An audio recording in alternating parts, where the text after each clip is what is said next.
चलिए सॉल्व करते हैं बायोमोलिक्यूल टॉपिक से आए हुए नीट 2016 में इस सवाल को। सवाल में पूछा जा रहा है which of the following describes the given graph correctly. यहां पर आपको एक ग्राफ दिया हुआ है और आपको बताना है कि यहां पर जो रिएक्शन हो रही है वो एंडोथर्मिक है या एक्सोथर्मिक है, और इन दो रिएक्शंस को जो रिप्रेजेंट किया गया है इनमें से कौन सी रिएक्शन एंजाइम की प्रेजेंस में हो रही है और कौन सी रिएक्शन एंजाइम की एब्सेंस में हो रही है। बच्चों इस क्वेश्चन को सॉल्व करने के लिए हम लोगों को एक्टिवेशन एनर्जी के कॉन्सेप्ट को समझना पड़ेगा। एक्टिवेशन एनर्जी कहते हैं मिनिमम एनर्जी जो किसी भी मॉलिक्यूल को चाहिए एक रिएक्शन में पार्ट लेने के लिए। बच्चों एंजाइम जब काम करता है तो वो एक्टिवेशन एनर्जी को ही रिड्यूस कर देता है, यानी एंजाइम अपने काम को किस तरह से परफॉर्म करता है, रेट ऑफ रिएक्शन को कैसे बढ़ाता है, by reducing the activation energy.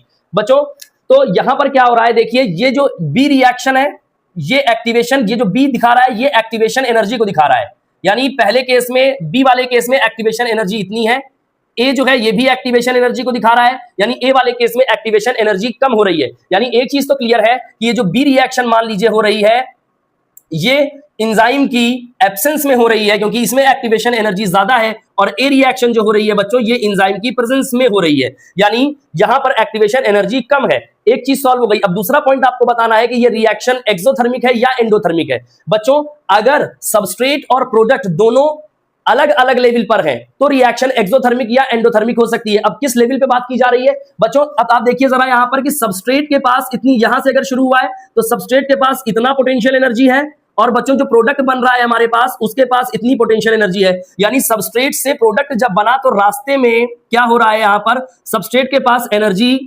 ज्यादा है और प्रोडक्ट के पास एनर्जी कम है। इसका मतलब है कि रास्ते में एनर्जी का लॉस हो रहा है, और ऐसी रिएक्शन जिसमें एनर्जी का लॉस होता है बच्चों ऐसी रिएक्शन को कहते हैं एक्सोथर्मिक रिएक्शन। तो यहां पर जो सही ऑप्शन बनेगा वो ये बनेगा कि ये रिएक्शन एक्सोथर्मिक है। रीजन क्या है, सबस्ट्रेट हाई लेवल पर है, प्रोडक्ट लो लेवल पर है, यानी ये एक्सोथर्मिक रिएक्शन है विद एनर्जी ए।